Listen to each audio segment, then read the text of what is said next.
বিসমিল্লাহির রহমানির রহিম। আজ 17 মার্চ।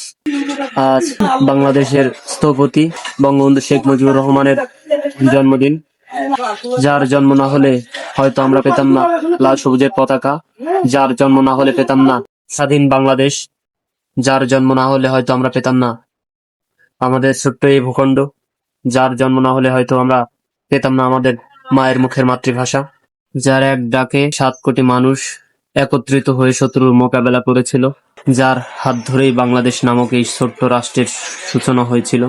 আজ 17 মার্চ বাংলাদেশের স্থপতি বঙ্গবন্ধু শেখ মুজিবুর রহমানের জন্মদিন। আজ এই দিনে আমি শ্রদ্ধা জানাই সেই মহান নেতার প্রতি, যিনি না হলে হয়তো আজ আমরা আমাদের এই স্বাধীন দেশ পেতাম না। আজ এই শুভ দিনে আমি সকল শহীদদেরকে স্মরণ করি সেই সমস্ত শহীদদের, যাদের আত্মত্যাগের বিনিময়ে আমরা পেয়েছি বাংলাদেশ, যাদের আত্মত্যাগের বিনিময়ে আমরা পেয়েছি লাল সবুজের পতাকা, এবং যাদের আত্মত্যাগের বিনিময়ে আমরা পেয়েছি স্বাধীন সার্বভৌমত্ব।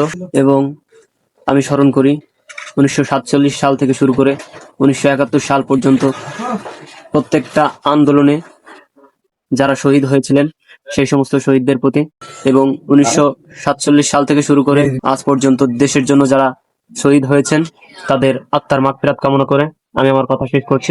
সবশেষে একটি কথা বলতে চাই, যতদিন রবে পদ্মা মেঘনা যমুনা মধুমতি, ততদিন জাতি শ্রদ্ধা জানাবে মুজিব তোমার প্রতি। জয় বাংলা, জয় বঙ্গবন্ধু। সবাই ভালো থাকবেন, সুস্থ থাকবেন।